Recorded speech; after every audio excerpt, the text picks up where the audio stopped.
আসসালামু আলাইকুম, কেমন আছেন সবাই? আশা করি সবাই ভালো আছেন। আলহামদুলিল্লাহ আমিও ভালো আছি। আপনাদের দোয়া ও ভালোবাসা যে যেখান থেকে আমার এই ভিডিওটি দেখছেন সবাইকে আন্তরিক মোবারকবাদ। প্লিজ চ্যানেলটি সাবস্ক্রাইব করবেন, আর যারা করেছেন অলরেডি তাদেরকে অসংখ্য ধন্যবাদ। আমরা মুসলমান জাতি, আর মুসলমান জাতি হিসেবে আমাদের অনেক কিছুই জানার প্রয়োজন আছে এবং তা মেনে চলাও দরকার। কিন্তু আমরা অনেক কিছুই জানি, আবার অনেক কিছুই মানি না এরকম। কিন্তু না, এরকম করাটা আসলে মোটেও ঠিক নয়। যেহেতু আমরা যে কোনো সময় আমাদের মৃত্যু হতে পারে, আর মৃত্যুর জন্য আমাদের সবসময় রেডি থাকতে হবে, এটা আমাদের মাথায় রাখতে হবে। আমাদের গড় আয়ু কত? সর্বোচ্চ 70-80 এরকম হবে, কিন্তু এর বাইরে কিন্তু আমরা যাব না। ভেবে দেখেন, আসলে বয়সটা হিসাব করে দেখেন যে কতটা সময় চলে গেছে। তাই বলছি, এখনো সময় আছে, আমরা এখনো সঠিক পথে আসতে পারি। আজকে যেটা বলবো, হযরত হামাম রাদিয়াল্লাহু আনহু বলেছেন, মুমিনের জীবনে ঈদ 5টি। 1. যে দিনটি সে যে কোনো ধরনের পাপ থেকে মুক্ত থাকে। 2.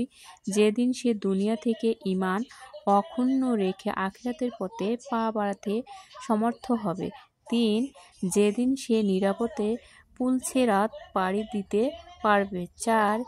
যেদিন সে জান্নাতে প্রবেশ করবে। 5. যেদিন সে তার প্রিয়তম মাবুদের সাক্ষাৎ লাভ করবে।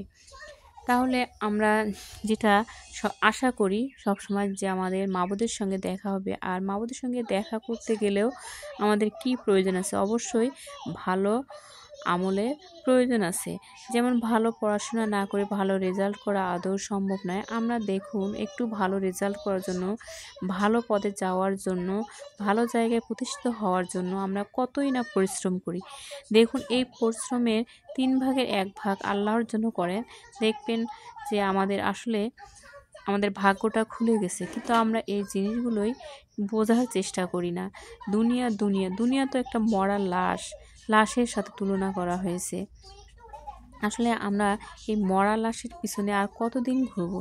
দেখতে দেখতে দেখা যাবে, হিসাব করে দেখবেন যে আপনার বয়সের শেষ পর্যায়ে এসেছে।